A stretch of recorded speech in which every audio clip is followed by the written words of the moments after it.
Bonjour peuple de Dieu, c'est parti pour une merveilleuse exploration de la parole de Dieu. Vous savez que le Seigneur a mis quelque chose sur mon cœur. La parole qu'il y a déposée infuse en moi depuis un certain temps, et j'en examine différents aspects, et le Seigneur m'en révèle de plus en plus. Je vois de plus en plus que c'est à cause du manque de compréhension, par manque de révélation de cette parole que je vais mettre en lumière aujourd'hui, les gens souffrent et ne sont pas capables de recevoir les provisions que le Christ a achetées pour eux, par son sang, sur la croix du Calvaire. Et les mauvaises croyances qui se sont installées à cause de l'absence de cette révélation affectent la capacité des gens à recevoir du Seigneur. Les croyants, les enfants de Dieu, ne sont plus capables de recevoir parce que nous savons tous que votre capacité à recevoir dépend de votre vision de Dieu et de la façon dont vous le voyez. Amen. Tout comme la femme qui avait une perte de sang. Elle a vu Jésus dans sa gloire, dans sa grâce, comme désireux de guérir. C'est pourquoi elle a traversé la foule et a touché l'ourlet de son vêtement. Mais Jésus s'est retourné, l'a regardé et lui a dit « Ta foi t'a sauvée ». Mais remarquez qu'elle n'était pas consciente de sa foi, elle était consciente du Seigneur et de sa beauté, en particulier de la beauté de sa grâce, la faveur imméritée qu'il lui accordait, et elle l'a vu. Et quand, vous savez, le Seigneur m'a donné cette phrase il y a quelques années, et la voici. Quand vous voyez Jésus dans sa grâce, il vous voit dans votre foi. Amen. Quand vous voyez Jésus dans sa grâce, il se retourne et il vous voit dans votre foi. Et il dit à la femme, « Ta foi t'a sauvée ».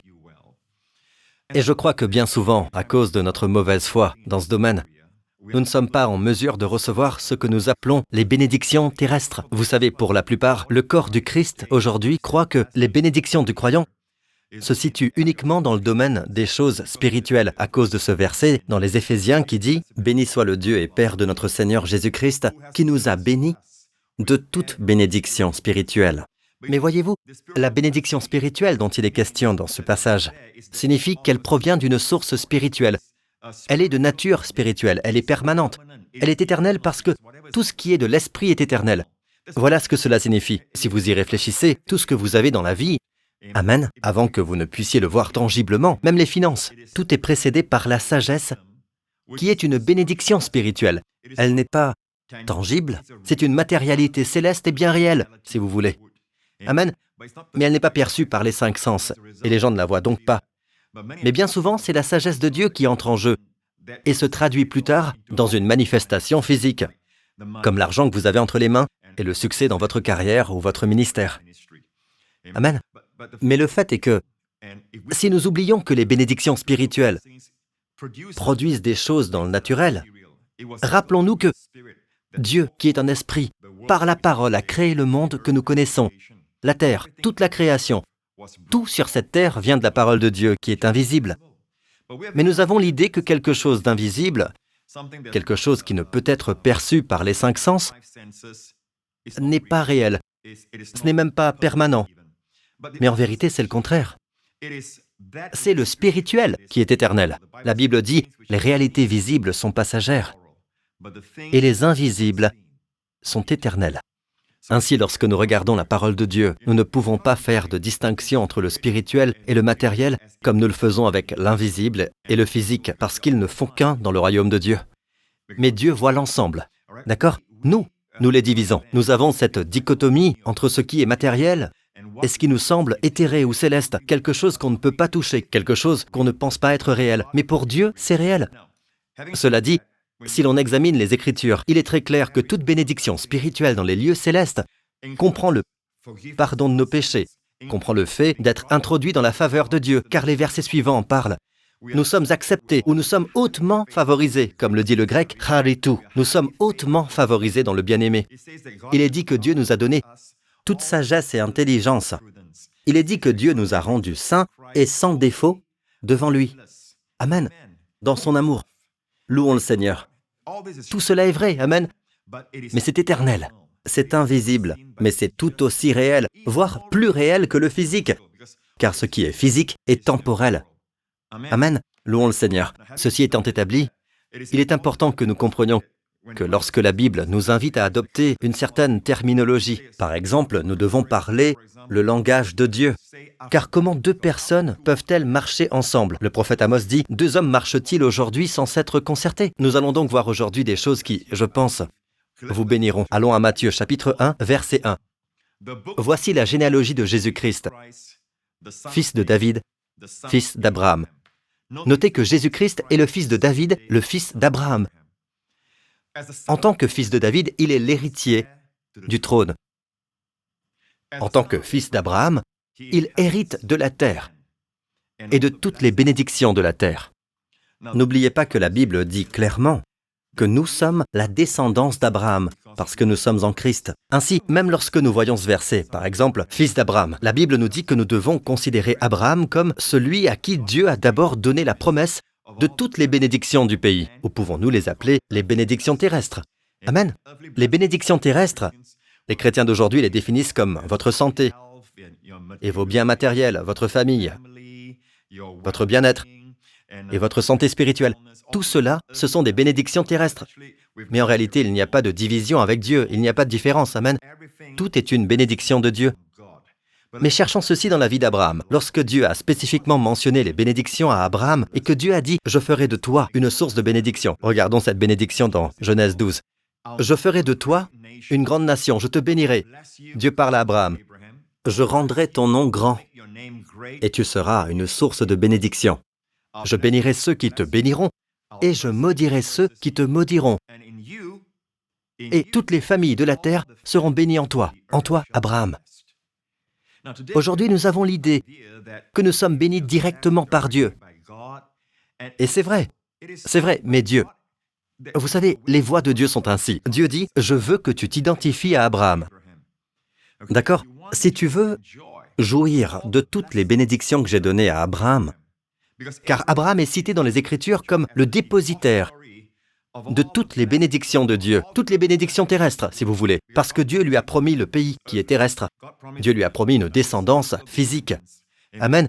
Et Dieu lui a promis qu'il serait béni à tous égards. Et pas seulement ça, qu'il serait une bénédiction. Dieu dit, « Je te bénirai et je rendrai ton nom grand. » Dieu dit donc, « Je veux que tu t'identifies à Abraham. » Aujourd'hui, nous nous appelons chrétiens parce que nous nous identifions au Christ. Amen. Et à juste titre.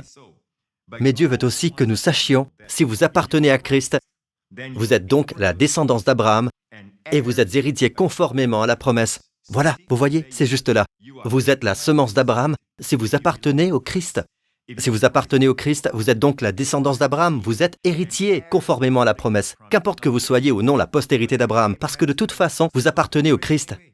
Amen. Et tant que nous avons le Christ, nous avons tout. Amen. Mais selon l'économie de Dieu, la façon dont Dieu veut que nous pensions, alignés à la façon dont la Bible parle de nos bénédictions, c'est penser en termes de bénédiction d'Abraham. Dieu a tout mis dans la vie d'Abraham.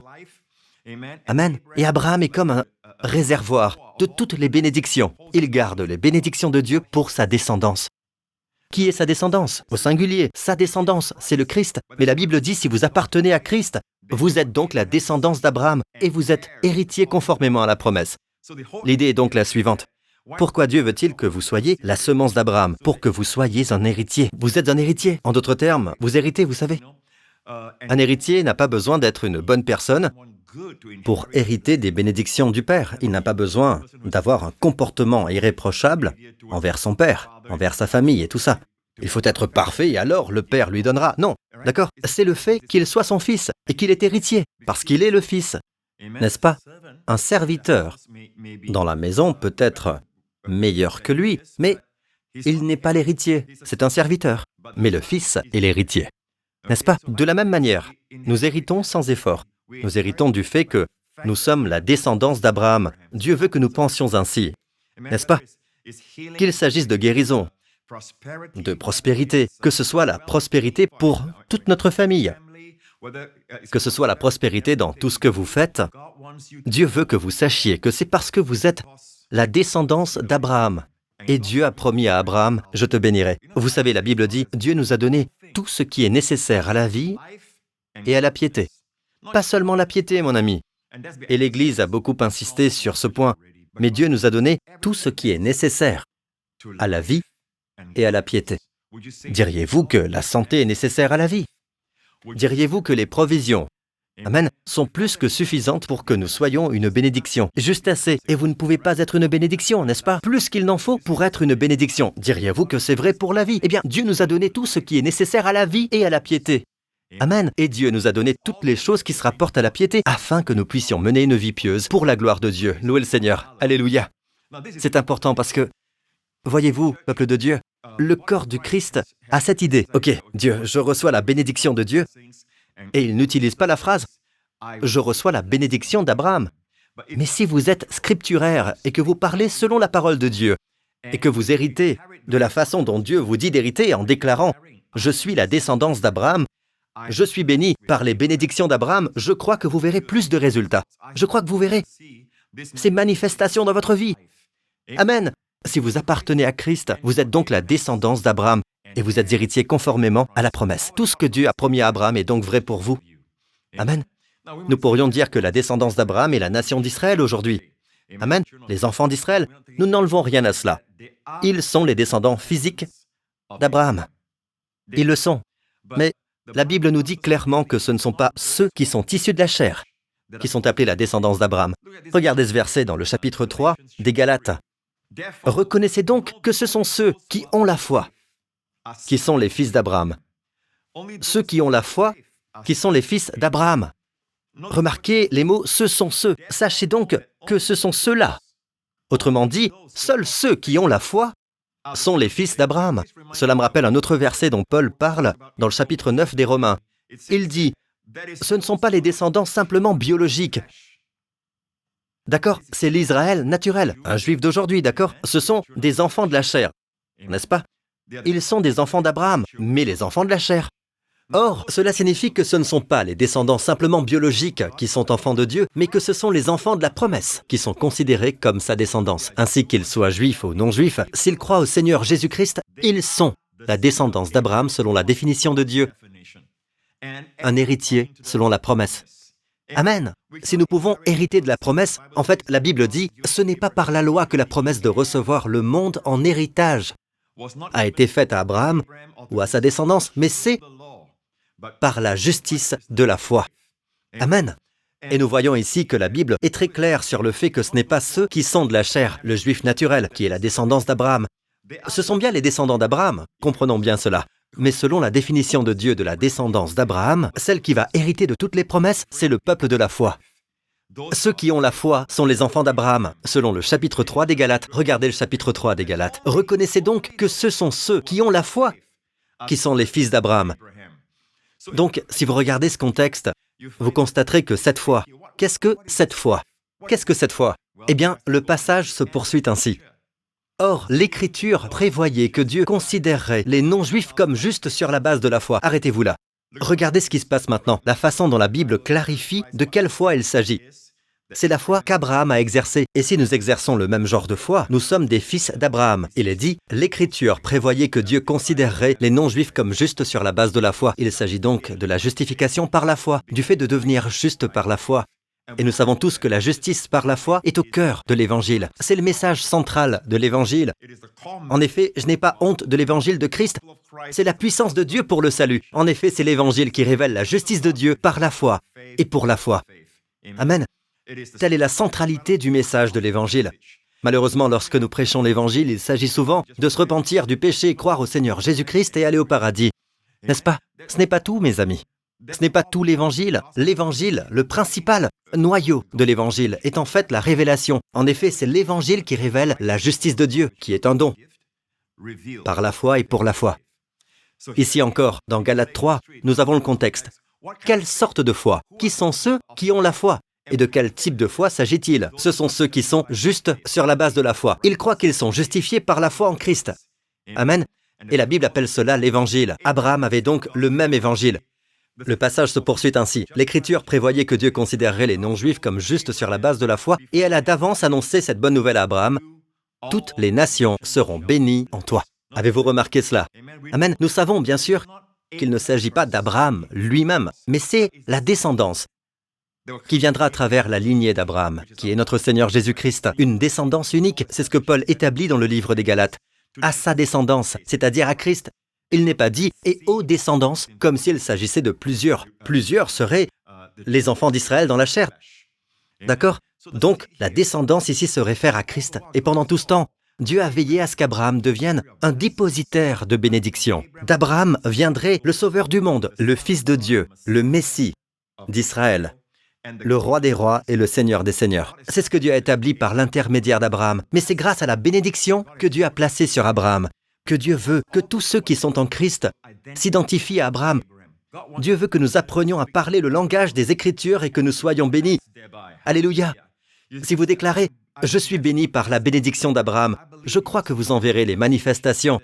Nous disons sans arrêt que nous sommes bénis facilement, sans pour autant être conscients qu'il y a un fondement à cette bénédiction, sans que les fondations soient établies. C'est la bénédiction d'Abraham qui se réalise maintenant dans nos vies, car ce qui a empêché son accomplissement dans le passé, c'est l'entrée en vigueur de la loi. Et la Bible dit que vous ne pouvez pas hériter de la bénédiction d'Abraham. Le chapitre 4 de l'Épître aux Romains dit que la promesse faite à Abraham, la promesse qu'Abraham serait l'héritier du monde, n'a pas été donnée à Abraham par la loi, mais c'est par la justice de la foi. La loi était donc un obstacle dans le sens où si la loi existait, il fallait donc se qualifier, il fallait obéir complètement avant de pouvoir recevoir les bénédictions d'Abraham, avant de pouvoir jouir de la prospérité pour vous et votre famille, avant que les bénédictions de Dieu, que Dieu a promises à Abraham, se manifestent dans votre vie. Mais la loi devient un obstacle. Il n'y a rien de mal dans la loi. C'est la perfection qui pose problème. N'est-ce pas? L'homme n'est pas parfait. Donc plus l'homme essaie d'observer la loi, la Bible dit qu'il se place alors sous la malédiction, car tous ceux qui dépendent des œuvres de la loi sont sous la malédiction. Ce verset ne dit pas que ceux qui enfreignent la loi sont sous la malédiction, cela va de soi. Mais il est dit, tous ceux qui dépendent des œuvres de la loi sont sous la malédiction. D'accord? En fait, si nous regardons au verset 9, il est dit, « Ainsi ceux qui croient sont bénis avec Abraham le croyant. » Vous voyez, ceux qui croient qu'ils sont justes sur la base de la foi, ceux-là sont bénis avec Abraham le croyant. Qu'est-ce que la bénédiction d'Abraham et qu'est-ce qu'être béni avec Abraham le croyant? Donc nous voyons qu'Abraham n'est pas appelé Abraham l'ouvrier. Il n'est pas appelé Abraham le travailleur. Il n'est pas appelé l'Abraham le bosseur. Il est appelé Abraham le croyant et nous sommes bénis avec Abraham le croyant. Amen. Encore une fois, remarquez le contexte. Ainsi, ceux qui croient sont bénis avec Abraham le croyant. Donc, même les croyants, beaucoup d'entre eux, croient au Seigneur Jésus-Christ, mais ils ne croient pas qu'ils sont justes par la foi. Ils sont donc sur ce tapis roulant, incessant de la performance, essayant de devenir justes par leurs œuvres. D'accord? Ils essaient d'être justes par la loi. Ils essaient d'être justes par leurs œuvres et ne se soumettent pas à la justice de Dieu qui est un don. Ainsi, seuls ceux qui croient qu'ils sont justifiés par la foi, qu'ils sont justes par la foi, ces gens sont bénis. Amen. Ceux qui ont la foi sont bénis avec Abraham qui a cru. Ainsi, lorsque Dieu dit à Abraham, comme nous venons de le voir, que « Je ferai de toi une grande nation, je te bénirai, je rendrai ton nom grand, et tu seras une source de bénédiction. Je bénirai ceux qui te béniront, et je maudirai ceux qui te maudiront, et toutes les familles de la terre seront bénies en toi. » Maintenant, au cas où vous penseriez dans votre esprit, eh bien, cette bénédiction est juste, comme nous venons de le dire, simplement spirituelle et céleste. Remarquez que la définition pour barak, le mot hébreu pour bénédiction, laissez-moi vous montrer cette définition du dictionnaire théologique de l'Ancien Testament. Traduit littéralement en français, bénir signifie doter d'un pouvoir de réussite, de prospérité, de fécondité. Cela signifie porter du fruit. Amen, avoir beaucoup d'enfants.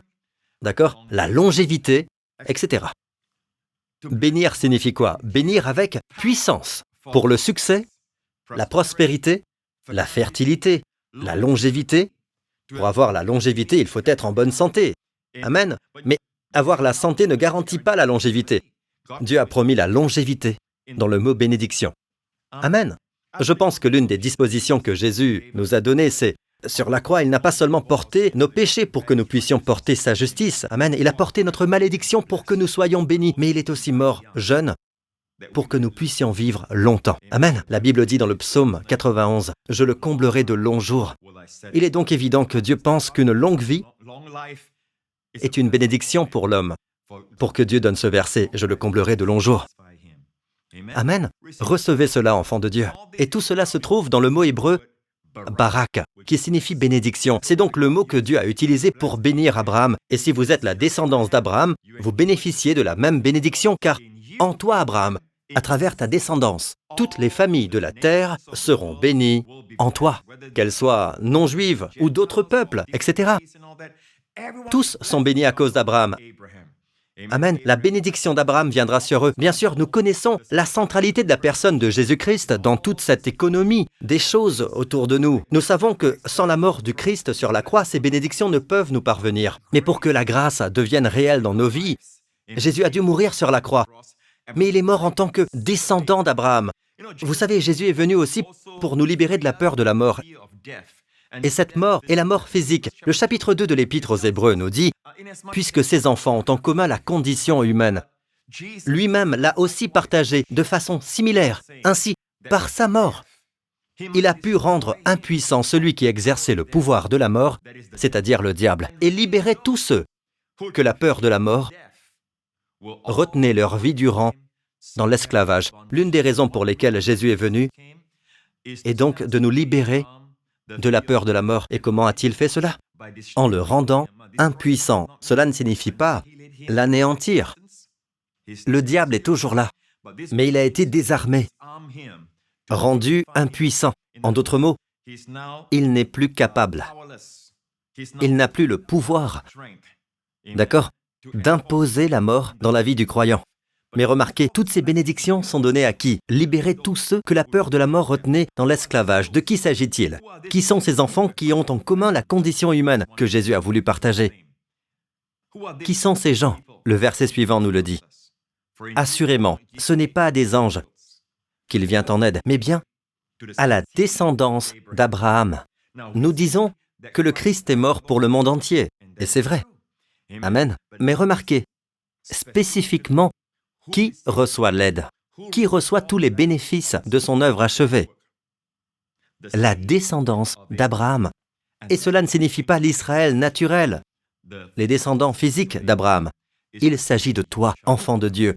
Si vous appartenez à Christ, vous êtes donc la descendance d'Abraham et vous êtes héritier conformément à la promesse. Nous en voyons quelques exemples dans la Bible. Par exemple, dans Luc 13, il y avait une femme qui était infirme depuis 18 ans. Elle ne pouvait pas se redresser, d'accord? Elle était courbée.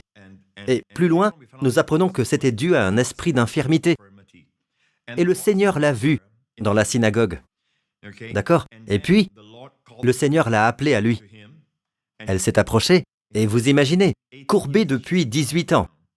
Et elle a vu les pieds de Jésus. Amen. Et Jésus a dit, « Femme, tu es délivrée de ton infirmité. » C'est une parole d'autorité du Fils de Dieu. Elle s'est levée pour la première fois et le premier visage qu'elle a vu. Toute sa vie, elle avait identifié les gens par leurs pieds. Mais le premier visage qu'elle a vu était le visage glorieux de notre Seigneur Jésus. Amen. Et vous auriez pensé que toute la synagogue s'est réjouie.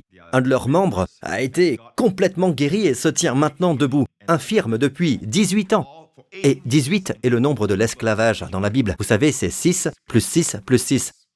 D'accord? Le nombre de l'Antéchrist. D'accord? C'est donc une image de l'esclavage causé par le diable. On aurait pu penser que leur pasteur, je veux dire le chef de la synagogue, se réjouirait de la guérison d'un de ses membres. Mais au lieu de cela, il dit d'une manière très sarcastique, il dit à tout le monde, « Vous savez, il y a 6 jours pour travailler, 6 jours où il faut travailler. » Selon la version Darby, dans son esprit, il faut travailler. Il ne faut pas qu'elle soit guérie, mais il faut travailler. Il y a 6 jours pour travailler. Venez donc vous faire guérir ces jours-là, et non pas le jour du sabbat. Et regardez la réponse de Jésus. Le Seigneur lui répondit en ces termes, « Hypocrite, le jour du sabbat, chacun de vous ne détache-t-il pas son bœuf ou son âne de la mangeoire pour le mener boire? Et cette femme, qui est une fille d'Abraham, et que Satan tenait attachée, pensez-y, depuis 18 ans, ne fallait-il pas la délivrer de cette chaîne le jour du sabbat? Eh bien, il y a tant de pépites ici que je voudrais partager. Tout d'abord, remarquez ce que dit Jésus. Cette femme qui est une fille d'Abraham. Mais attendez, nous savons que les autres dans la synagogue sont tous des descendants physiques. Il y a d'autres femmes, je suis sûr qu'elles ont d'autres maladies. Il y a des hommes dans la synagogue avec toutes sortes d'autres maux, n'est-ce pas? Ils ont tous besoin d'être guéris. Si vous prenez par exemple une église de taille moyenne, une synagogue de taille moyenne, vous trouverez des gens avec des maladies. Je suis sûr que cette femme n'est pas la seule. Mais elle est la seule à avoir reçu ce jour-là. Et Jésus attribue cela au fait qu'elle est une fille d'Abraham. Et cette femme, qui est une fille d'Abraham, Jésus dit, ne fallait-il pas? Remarquez le mot « fallait » en grec, « dei ». Le pharisien, le chef de la synagogue, pour lui, ce qu'il faut, c'est travailler. Pour Jésus, lui, il faut la délivrer de cette chaîne. Pourquoi? Parce que c'est une fille d'Abraham. Je ne peux pas permettre qu'une vraie fille d'Abraham soit liée une seconde de plus. D'accord? Elle doit être libérée. Alléluia! Amen. Et remarquez, d'où vient cette maladie? Que Satan tenait attaché. Nous devons voir cela, les amis. Si nous considérons notre infirmité comme quelque chose que Dieu nous a peut-être donné pour nous enseigner une leçon, ce genre d'idée, nous ne serons pas guéris. Nous n'allons pas nous en débarrasser. Il faut la considérer comme venant du diable, d'accord? Cela ne vous appartient pas. Je le répète, vous êtes la descendance d'Abraham. Vous êtes un fils d'Abraham. Cela ne vous appartient pas. Amen. Amen. Il dit donc, et cette femme, qui est une fille d'Abraham? Ceci est essentiel. Bien qu'ils soient tous les fils et les filles d'Abraham, dans le sens d'une descendance physique, mais nous savons, d'après les Écritures que nous avons lues, que Dieu fait référence à un peuple de foi. Amen. Il est donc évident que la femme, même si elle est infirme, elle a entendu la prédication de Jésus et elle a la foi. Amen. Elle a foi en la parole. Amen. Et Jésus l'a appelée. De toutes les personnes présentes, c'est presque comme s'il disait, « Je ne peux pas laisser quelqu'un, une fille d'Abraham, une vraie fille d'Abraham, une fille de foi, maintenue en esclavage. » Amen. Et n'est-il pas préférable d'être libéré de cette servitude le jour du sabbat? Le sabbat est un jour de repos. Quand toute votre vie, vous ne voyez que la poussière, encore et toujours, vous développez une perspective de poussière. C'est ce que la servitude fait de vous. Vous avez une perspective de poussière. Vous savez, n'est-ce pas là le véritable repos que d'être libéré de cela le jour du sabbat? Amen. Prenons un autre exemple, celui de Zachée. Et Zachée était un petit homme. La Bible dit que Jésus est venu de Jéricho et qu'il voulait tellement voir Jésus, et il était collecteur d'impôts. Or, dans cette culture, être collecteur d'impôts, c'est comme être un traître à son propre peuple. Vous collectez les impôts de votre peuple pour une autre nation. Et généralement, ces gens sont très riches. Et beaucoup d'entre eux obtiennent une partie de l'argent par des moyens douteux et tout ça. Ils prennent plus qu'ils ne devraient.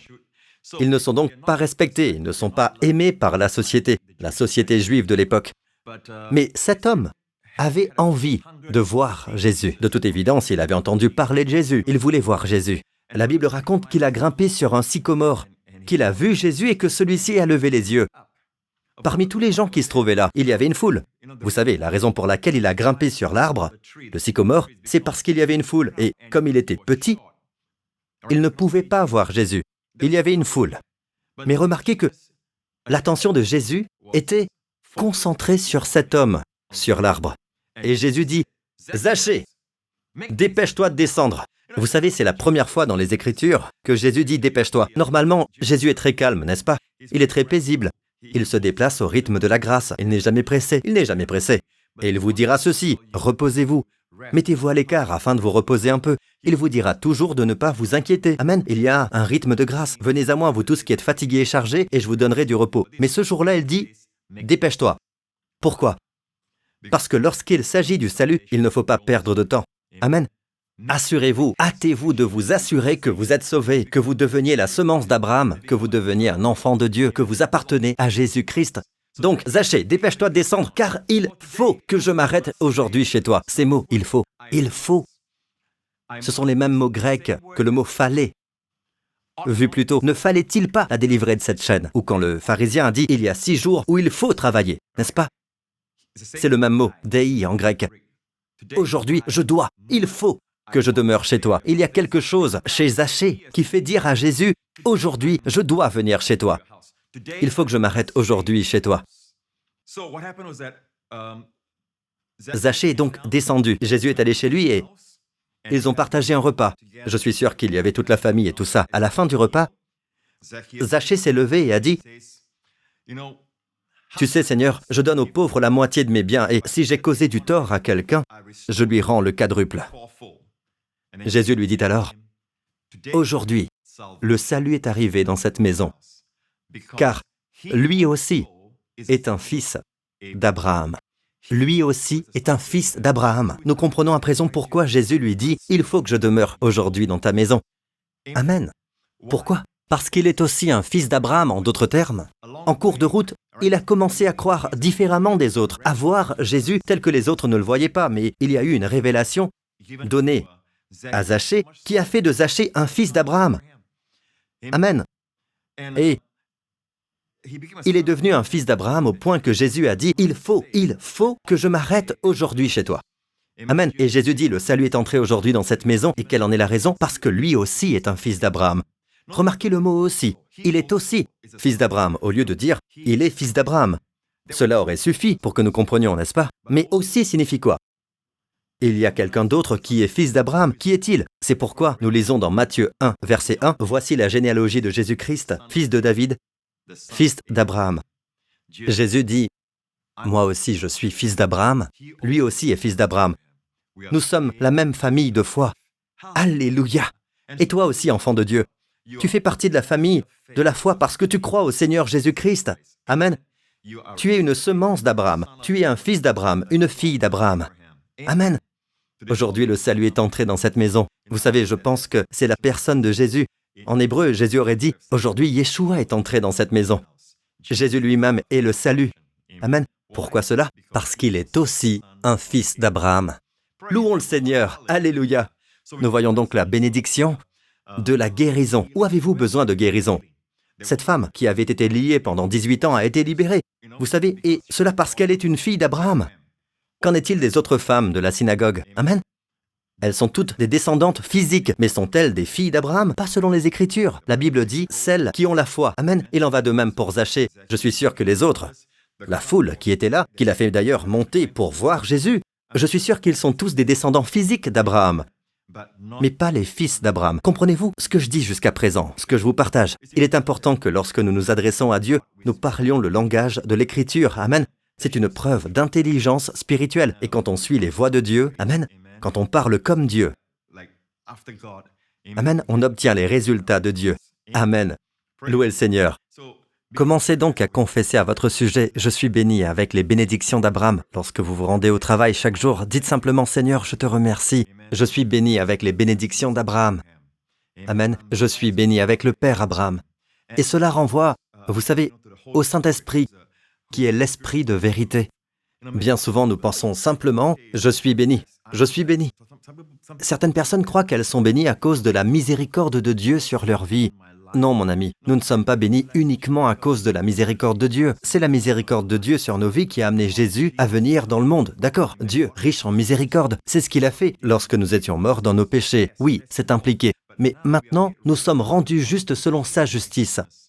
Dieu est juste en nous rendant justes. Amen. Notre bénédiction repose donc maintenant sur une base solide et inébranlable. Amen. Vous avez le devoir. Vous devez être guéri. Il faut que vous soyez pardonné. Vous devez prospérer. Il faut que vous soyez béni dans tous les domaines de votre vie. Amen. C'est ce que Jésus a fait. Sa croix vous a donné une base solide pour recevoir la bénédiction d'Abraham. Il y a un autre domaine que je veux vous montrer. C'est très intéressant et c'est dans 1 Pierre, chapitre 3. Il est dit ici, « C'est ainsi que les femmes saintes qui espéraient en Dieu se paraient autrefois. Elles se soumettaient à leur mari, comme Sarah, qui a obéi à Abraham en l'appelant son Seigneur. Vous êtes devenus ses filles, en faisant ce qui est bien, sans vous laisser troubler par aucune crainte. » Remarquez donc, Sarah qui a obéi à Abraham en l'appelant son Seigneur, vous êtes devenus ses filles. Vous êtes les filles de qui? Vous les femmes? Il doit s'adresser aux femmes. Elles sont les filles de Sarah. Le nom d'Abraham est là, et certains pourraient penser, eh bien non, il s'agit des filles d'Abraham ici, mais dans le contexte, il s'agit des filles de Sarah. Pourquoi cela? Nous le voyons dans la Bible du Semeur. C'est d'elle que vous êtes les filles, ou de laquelle vous êtes devenus les enfants selon Darby. Le genre ici en grec, dans ce verset, est au féminin. Il s'agit donc de Sarah, c'est d'elle que vous êtes les filles. Donc, femmes, amen, Si vous suivez l'exemple de Sarah, la Bible dit que vous êtes une fille de Sarah. Amen. Si vous faites le bien et que vous ne craignez aucune terreur. Il s'agit donc d'une bénédiction spéciale qui permet aux femmes de bénéficier de la bénédiction de Sarah. Qu'est-ce que la bénédiction de Sarah? Qu'est-ce qui est unique? Remarquez qu'il n'est pas dit que vous êtes une fille de Ruth, une fille de Rebecca, d'accord? Une fille de Rachel. Toutes ces femmes sont de bonne réputation. Amen. Mais comment se fait-il que ce ne soit pas la fille d'Esther ou de quelqu'un d'autre, mais c'est en fait la fille de Sarah? Pourquoi? Je l'ai demandé au Seigneur il y a de nombreuses années. Vous savez, je demande au Seigneur des choses que la plupart des gens ne lui demandent même pas. Et plus tard, je découvre que ces questionnements deviennent une nourriture pour le peuple de Dieu. J'ai donc demandé au Seigneur, pourquoi la fille de Sarah, Seigneur? Qu'est-ce que Sarah a d'unique? Amen. Et le Seigneur m'a dit, quelle est la seule femme dans la Bible qui a été rajeunie, qui a vu sa jeunesse renouvelée dans ses vieux jours? Permettez-moi de le répéter. Le Seigneur m'a dit quelle est la seule femme dans la Bible qui a vu sa jeunesse renouvelée dans sa vieillesse. Si vous pensez qu'il s'agit d'un renouveau spirituel, vous savez que c'est quelque chose qu'on ne peut pas voir et tout ça, laissez-moi vous rappeler que deux rois païens qui se fient à leurs yeux. Amen. Ce ne sont pas des gens qui se fient à l'esprit, d'accord? Ils se fient à leurs yeux. Et deux rois païens, Pharaon à l'époque, elle avait probablement la soixantaine, n'est-ce pas? Et plus tard dans sa vie, alors qu'elle avait presque 90 ans, Abimelech la voulait pour son harem. Là encore, la Bible dit qu'il a vu qu'elle était belle. Amen. Tous ces rois l'ont vue et ont vu de leurs yeux qu'elle était belle. C'est donc un renouveau littéral dans sa jeunesse. La Bible vous appelle femme de foi, fille de Sarah. Amen. Et Dieu renouvelle votre jeunesse comme les aigles. Amen. Louons le Seigneur. Revenons maintenant à la semence d'Abraham et aux bénédictions qui l'accompagnent. Permettez-moi de vous lire le chapitre 3 de l'Épître aux Galates. Et nous voyons ici, en poursuivant, « Ainsi ceux qui croient sont bénis avec Abraham le croyant. En effet, tous ceux qui dépendent des œuvres de la loi sont sous la malédiction. » Remarquez la justification par la foi au verset 9, où nous sommes bénis par la foi en Abraham, est opposée aux œuvres de la loi. En effet, tous ceux qui dépendent des œuvres de la loi sont sous la malédiction. Car il est écrit, « Maudit soit tout homme qui ne reste pas fidèle à tout ce qui est écrit dans le livre de la loi pour le mettre en pratique. » Encore une fois, il n'est pas dit « tous ceux qui violent la loi ». C'est certainement sous-entendu. Mais remarquez qu'il est dit « en effet, tous ceux qui dépendent des œuvres de la loi ». Le moment où vous considérez que le motif de votre justification, le motif de votre bénédiction, repose sur la base de la loi, si votre confiance est dans la loi, dans les œuvres de la loi, vous êtes maudit, vous êtes sous la malédiction. Car il est écrit, maudit soit tout homme qui ne reste pas fidèle à tout ce qui est écrit dans le livre de la loi. Vous ne pouvez pas dire, eh bien, je fais de mon mieux dans la plupart des choses de la loi. Non, c'est maudit soit tout homme qui ne reste pas fidèle à tout ce qui est écrit dans le livre de la loi pour le mettre en pratique. Il est évident que personne n'est déclaré juste devant Dieu dans le cadre de la loi, puisqu'il est dit « le juste vivra par la foi ». Or, la loi ne s'appuie pas sur la foi. Elle dit au contraire « l'homme qui mettra ses règles en pratique vivra par elles ». Regardez ce beau verset. Que j'aime ce verset. Christ nous a rachetés de la malédiction de la loi. Amen. Pouvez-vous dire Amen à cela? Le Christ nous a rachetés. Il a payé une rançon. Le mot grec signifie rançon. Il nous a rachetés. Il nous a rachetés de la malédiction de la loi. Comment a-t-il fait cela? En devenant malédiction pour nous. Il a pris notre place, de sorte que la malédiction est tombée sur lui. En d'autres termes, toutes les violations de la loi, la malédiction qui serait venue si vous n'observez pas toute la loi, presque toute la loi ne suffirait pas. Observer la majeure partie ne suffit pas. Même 90% ne suffit pas. Il faut que ce soit toute la loi. D'accord? Si vous ne le faites pas, vous y manquez un tant soit peu, vous êtes sous la malédiction. Mais la Bible dit, Christ nous a rachetés de la malédiction de la loi en devenant malédiction pour nous, puisqu'il est écrit, tout homme pendu au bois est maudit. C'est ainsi qu'en Jésus-Christ, la bénédiction d'Abraham, oh que j'aime cela. Remarquez bien, la bénédiction d'Abraham. Pourquoi Dieu n'a-t-il pas simplement dit que la bénédiction de Dieu pouvait venir sur les non-juifs? Parce que tout est lié à l'ordre scripturaire. Amen. Abraham est le dépositaire de toutes les bénédictions de Dieu. Dieu l'a choisi par une grâce souveraine pour être l'homme qui serait ainsi béni. Et Dieu fera de lui le père de tous les croyants qui viendront après lui. C'est même de sa descendance que viendra la semence. N'est-ce pas? Nous savons que Jésus est né d'une vierge, mais qu'elle est issue de la lignée d'Abraham. Matthieu 1,1 dit, Voici la généalogie de Jésus-Christ. Le mot généalogie, c'est le mot Genesis en grec. Cela nous ramène au livre de la Genèse, le premier livre de la Bible. Et voici le premier livre du Nouveau Testament qui dit « Voici la généalogie de Jésus-Christ, fils de David, fils d'Abraham. » Amen. En tant que fils de David, héritier du trône, en tant que fils d'Abraham, toutes les bénédictions terrestres, la terre et toutes les bénédictions de la terre, louez le Seigneur. Mais vous êtes aussi un fils d'Abraham, tout comme Zachée était un fils d'Abraham. Amen. Revenons donc à Galates 13. Remarquez que le Christ a été pendu à la croix pour nous racheter de la malédiction de la loi. Amen. Vous savez, nous devons découvrir toutes les raisons pour lesquelles le Christ est mort sur la croix. Ce n'est pas seulement pour pardonner nos péchés, pour les porter. La Bible dit aussi, ce sont nos souffrances ou maladies, selon les versions, qu'il a portées. Et cela n'est pas souvent enseigné. Amen. Il a porté nos maladies. Amen. Il est devenu une malédiction pour nous. Cela n'est pas souvent enseigné. Et de quelle malédiction nous a-t-il racheté? Le Christ nous a racheté de la malédiction de la loi. Si vous regardez la malédiction de la loi dans le chapitre 28 du Deutéronome, c'est une longue liste de la malédiction de la loi. En fait, elle inclut toutes les formes de maladies et d'affections. Il est dit des fléaux importants et durables, des maladies graves et tenaces. Cela signifie une maladie qui dure, une maladie chronique. Tout cela est soumis à la malédiction de la loi. Il est dit que vous sèmerez beaucoup, d'accord, et que vous récolterez très peu. Elle dit que vous serez déprimé, d'accord? Tu diras le matin, si seulement c'était le soir. Et tu diras le soir, si seulement c'était le matin. Il dit qu'il va y avoir une rupture dans votre mariage. D'accord? Tu auras une fiancée et c'est un autre homme qui couchera avec elle. Il est dit que vous aurez des enfants, mais les enfants iront en captivité. Et nous voyons cela se produire. Vous savez, des enfants qui tombent dans toutes sortes de dépendances, dans toutes sortes de groupes qui les éloignent de Dieu, vous voyez? Et ils sont vos enfants, mais c'est comme si ils ne l'étaient pas. C'est une malédiction, mon ami. Ne vous méprenez pas, ce ne sont pas des bénédictions. Et Dieu dit que le Christ vous a racheté de la malédiction de la loi. L'avez-vous revendiqué? Et l'une des façons de le revendiquer est en étant conscient que Christ nous a racheté de la malédiction de la loi en devenant malédiction pour nous.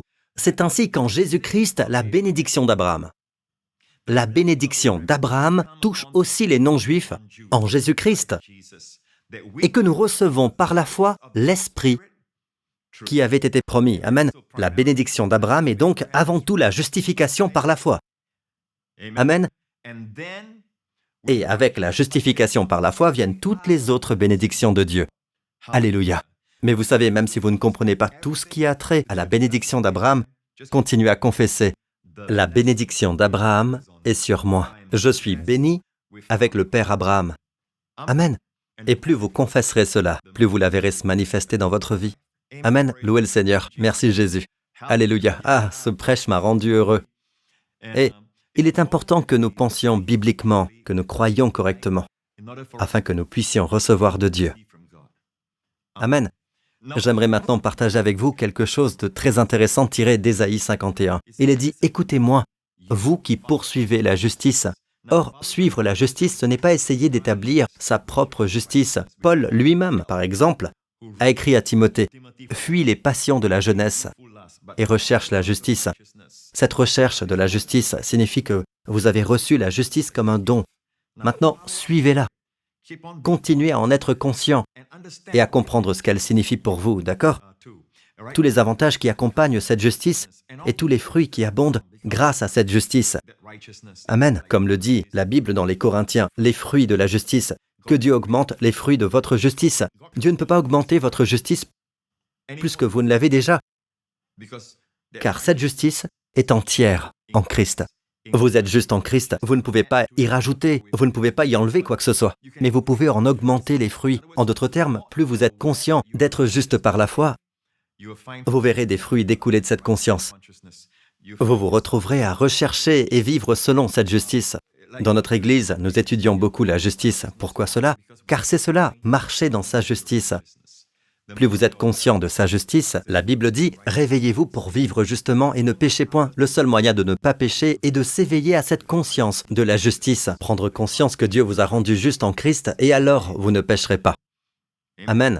Le prophète Ésaïe dit donc ici « Écoutez-moi, vous qui poursuivez la justice, qui cherchez l'Éternel ». Et je pense qu'il s'adresse au peuple de la Nouvelle Alliance ici de façon prophétique. Ésaïe fait souvent référence à notre époque. Une grande partie de ses écrits, de ses prophéties se réfèrent à notre époque, même à la fin des temps. D'accord? Il dit ici, portez les regards sur le rocher dont vous avez été taillé, sur la carrière d'où vous avez été tiré. Portez les regards sur votre ancêtre Abraham et sur Sarah, celle qui vous a donné naissance. Abraham était tout seul quand je l'ai appelé et je l'ai béni et lui ai donné une grande famille. Bien, portez les regards sur votre ancêtre Abraham. Pourquoi? Abraham est le rocher d'où vous avez été taillé. Et regardez, celle qui vous a donné naissance, parce qu'elle est la carrière d'où vous avez été tiré. Amen. En d'autres termes, Dieu dit que vous venez d'Abraham et de Sarah. Encore une fois, la promesse n'est pas une promesse aux enfants de la chair, c'est une promesse aux enfants de la foi. Amen. Nous sommes donc issus d'Abraham. Nous disons qu'Abraham est le père des Juifs. Mais nous ne revendiquons pas Abraham comme notre père. Ce serait une grave erreur, car Dieu honore Abraham. Dieu veut que nous sachions que toutes nos bénédictions sont regroupées en Abraham. Et quand nous nous identifions, nous qui sommes en Christ, nous nous identifions à Abraham, nous recevons la bénédiction d'Abraham. Amen. Remarquez que le verset précédent dit « Portez les regards sur le rocher d'où vous avez été taillé, sur la carrière d'où vous avez été tiré. » Puis Dieu dit « Portez les regards sur votre ancêtre Abraham. » En d'autres termes, étudiez le plus possible Abraham. Regardez la vie d'Abraham. Sachez que votre vie en tant que croyant de la Nouvelle Alliance ressemble beaucoup à celle d'Abraham. Abraham a vécu avant la loi. Vous n'êtes pas sous la loi. Abraham a vécu par la grâce au moyen de la foi. Vous aussi. Vous vivez par la grâce au moyen de la foi. Vous vivez par la grâce de la foi. Amen. Abraham est un père de foi. Amen. Et vous vivez par la foi. Le juste vivra par la foi. Abraham a reçu les bénédictions dans sa vie et Abraham est mort à l'âge mûr de 175 ans. Et je crois que vous le ferez aussi si vous réclamez cette bénédiction. Amen. Abraham était fort dans sa vieillesse, même après la mort de Sarah. Vous savez, Sarah a vécu longtemps. Elle a vécu plus de 100 ans. Après sa mort, Abraham s'est remarié et a eu d'autres enfants. À cette époque, il avait plus de 100 ans. Une fois de plus, cette bénédiction aussi est la vôtre. Dieu a rajeuni son corps. Dieu l'a rendu saint. Tout cela est à vous. Amen, parce que vous êtes la descendance d'Abraham. Et la Bible dit, portez les regards sur votre ancêtre Abraham et sur Sarah, celle qui vous a donné naissance. Abraham était tout seul quand je l'ai appelé et je l'ai béni et lui ai donné une grande famille. Le fait de regarder Abraham ne nous fait pas perdre de vue la personne de Jésus. En effet, nous voyons que ce que Jésus a fait est le résultat de la promesse faite à Abraham. Et il est venu en tant que descendant d'Abraham. Amen. Le verset précédent dit, regardez le rocher d'où vous avez été tiré. C'est très intéressant parce qu'il y a de nombreuses années, quand je suis allé en Israël, je suis allé à cet endroit avec les pasteurs qui m'accompagnaient. Nous sommes allés à cet endroit appelé la grotte de Sédécias. Et c'est là que le temple de Salomon a été construit, à partir des pierres de cette grotte. Amen. En fait, quand vous entrez dans la grotte, c'est une grotte très sombre. Mais bien sûr, il y a maintenant des lumières pour vous montrer les murs et tout ça. Nous avons fait des vidéos et je vais vous les montrer. Vous pouvez voir les marques de ciseaux, d'accord? Là où ils ont enlevé des blocs de pierre carrés. N'est-ce pas? Ces blocs proviennent de toutes ces zones. Remarquez que tout cela a été fait par l'homme. Tout est fait en forme de carré pour que cela devienne un élément de construction pour le temple. C'est très intéressant car cela me rappelle ce que dit la Bible dans 1 Pierre. Vous aussi, comme des pierres vives, êtes édifiés pour être une maison spirituelle. Amen. Vous et moi, nous sommes des pierres vivantes, édifiées en un temple spirituel. Et c'est vraiment ce que Dieu dit de nous, que nous sommes des pierres vivantes. Ce qui est intéressant, c'est que cette grotte de Sédécias se trouve juste en face du calvaire. Et juste à l'extérieur, vous pouvez voir de l'autre côté le lieu du crâne où Jésus a été crucifié. C'est presque comme si Jésus était mort sur cette croix pour porter tous nos péchés et nous délivrer de celui qui avait le pouvoir de la mort, le diable. Il nous a fait sortir des ténèbres, de cette grotte. Il nous a fait sortir des ténèbres, nous qui étions laissés pour compte. Nous aurions, vous savez, nous serions tombés dans l'oubli. Personne n'aurait su que nous étions là. Mais le Seigneur nous a tendu la main. Nous étions dans les ténèbres. Il nous a amenés. C'est pourquoi la Bible dit dans Pierre, Dieu nous a appelés des ténèbres à sa merveilleuse lumière. Amen. Et pourquoi? Afin de proclamer les louanges de celui qui vous a appelés. Alléluia. Amen. N'est-ce pas magnifique? La Bible dit, portez les regards sur le rocher d'où vous avez été taillé, sur la carrière d'où vous avez été tiré. Et d'où avez été tiré? D'Abraham, votre père. Souvenez-vous de lui, dit Dieu. Honorez-le. Et voyez les bénédictions se manifester dans votre vie. Amen. En d'autres termes, n'enlevez jamais rien à Jésus. Tout n'est possible que par Jésus-Christ. Abraham n'est pas un homme parfait. Abraham n'est pas un homme sans péché, mais Dieu a ordonné qu'Abraham soit le dépositaire de toutes les bénédictions de Dieu. Dieu dit donc que si vous honorez Abraham, si vous vous identifiez à lui, vous serez bénis par son intermédiaire, vous serez bénis par lui. Amen. Ainsi que vos familles. Et nous savons tous que cela n'est possible que par Jésus-Christ. Amen. Louons le Seigneur. Donc, que vous soyez malade dans votre corps, dans la bénédiction d'Abraham, il y a une provision. Même la santé, la guérison et la longévité. Si vous avez du mal à joindre les deux bouts, si vous avez des dettes, Amen, Dieu pourvoira. Il y a une provision financière même dans la bénédiction d'Abraham. Si votre famille est toujours dans la tourmente, toujours en conflit, eh bien, il y a une bénédiction pour le bien-être et l'harmonie de la famille. Et le shalom dans votre famille, dans la bénédiction d'Abraham. Si vous êtes aux prises avec le vieillissement de votre corps et tout ce qui s'ensuit, il y a une bénédiction que Dieu a donnée à Abraham et Sarah, le renouvellement de la jeunesse comme les aigles. Amen. Amen, louez le Seigneur. Et cette bénédiction vous appartient parce que vous êtes la descendance d'Abraham. Permettez-moi de terminer par ceci. Savez-vous quelle est l'apparition finale de notre Seigneur Jésus-Christ? Comment le Saint-Esprit décrit l'apparition finale de Jésus-Christ? Dans le dernier livre de la Bible. Regardons la dernière apparition de Jésus-Christ. C'est très intéressant. Il est dit ici, et c'est le dernier chapitre du dernier livre de la Bible, le livre de l'Apocalypse. Et cela va jusqu'au dernier verset. D'accord? C'est la dernière apparition de Jésus-Christ. J'ai pensé qu'il serait très intéressant de terminer comme cela. Il dit, « Moi, Jésus, j'ai envoyé mon ange pour vous attester ces choses dans les églises. Je suis le rejeton de la racine de David et son descendant, l'étoile brillante du matin. » Tout d'abord, remarquez qu'il s'agit de la dernière apparition de notre Seigneur Jésus-Christ. Et comment apparaît-il? Tout d'abord, il dit « Moi, Jésus ». Oh, comme cela rend mon cœur humble. Comme cela me fait penser au nom de Jésus qu'il a pris lorsqu'il est venu sur terre. Nous ne lisons pas ici, vous savez, le Fils de la justice, ce n'est pas le roi des rois, ce n'est pas l'un des autres noms ou titres de Jésus, mais ce beau nom qu'il a pris quand il est venu en tant qu'homme. Cela nous rappelle Bethléem, Nazareth, cela nous rappelle Capharnaüm, la Galilée, cela nous rappelle le calvaire, cela nous rappelle la résurrection, cela nous rappelle le mont des Oliviers, cela nous rappelle sa vie depuis sa naissance jusqu'à l'ascension. Amen, moi, Jésus. Et c'est tellement, vous savez, familier, personnel.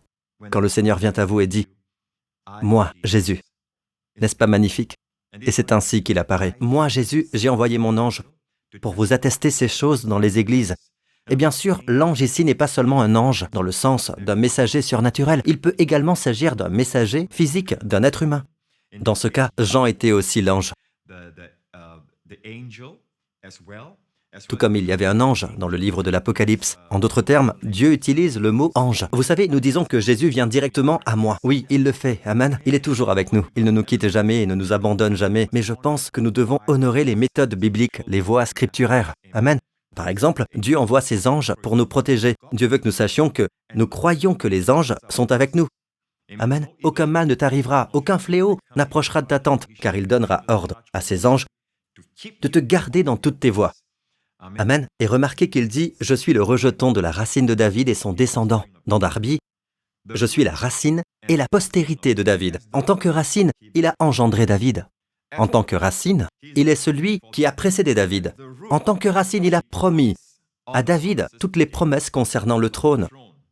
Et le trône pour toujours, n'est-ce pas? Mais en tant que descendant de David, il est issu de la lignée de David. La racine parle donc de sa divinité, et la descendance parle de son humanité.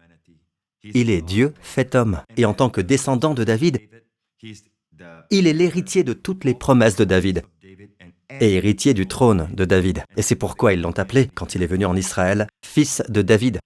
Amen. Nous voyons donc que Matthieu 1, verset 1 dit « Jésus-Christ, fils de David, fils d'Abraham ». Quelle belle image pour nous montrer sa divinité et son humanité. La racine est le rejeton de David, celui qui a engendré David et celui qui est issu de David. Puis il dit « l'étoile brillante du matin ». Savez-vous que c'est ainsi que la Bible termine le Nouveau Testament, l'étoile brillante du matin, alors que l'Ancien Testament se termine par le soleil de justice. Dans le dernier chapitre de l'Ancien Testament, le livre de Malachie, dans le dernier chapitre, il est dit « Mais pour vous qui craignez mon nom, le soleil de justice se lèvera et la guérison sera dans ses rayons. » Le soleil de justice est donc une image de la venue de Jésus-Christ. Mais l'étoile brillante du matin l'est aussi. Quelle est la différence? Maintenant, bien avant que le soleil ne se lève, que voyez-vous? L'étoile brillante du matin. Tôt le matin, si vous sortez avant le lever du soleil, quand il fait encore très sombre, probablement vers 5 heures quelque chose, vous pouvez voir une étoile brillante et matinale. Une étoile seule, brillant, dans le ciel nocturne, brillante. Elle brille au milieu des ténèbres. Jésus est donc l'étoile brillante du matin, et il brille au milieu des ténèbres. En d'autres termes, lorsque le monde sera sombre, Jésus-Christ viendra pour son Église. Il viendra pour son Église. Remarquez que la nation d'Israël n'est toujours pas sauvée, n'est-ce pas? Dieu les a-t-il donc oubliés? Non. Plus tard, après que nous soyons enlevés. D'accord? Nous sommes enlevés en premier. C'est pourquoi l'étoile brillante du matin, parce que l'étoile brillante du matin vient d'abord avant le soleil. Mais plus tard, le soleil de la justice viendra, et c'est pour Israël. C'est pourquoi l'Ancienne Alliance se termine par une promesse faite à Israël, que le soleil de la justice se lèvera avec la guérison dans ses rayons. N'est-ce pas magnifique? Quelle belle apparition finale de notre Seigneur Jésus dans la Bible. L'Esprit, le Saint-Esprit et l'Épouse, c'est-à-dire vous et moi, disent « Viens ». Que celui qui entend dise « Viens ». Que celui qui a soif vienne. Que celui qui veut de l'eau de la vie la prenne gratuitement. Et les derniers mots de la Bible. Celui qui atteste ces choses dit « Oui, je viens bientôt ». Amen. Viens, Seigneur Jésus. Que la grâce du Seigneur Jésus-Christ soit avec tous les saints. Amen. Vous savez, l'Ancien Testament se termine par le mot « malédiction ». Le Nouveau Testament se termine par la grâce. Que la grâce du Seigneur Jésus-Christ soit avec tous les saints. Amen.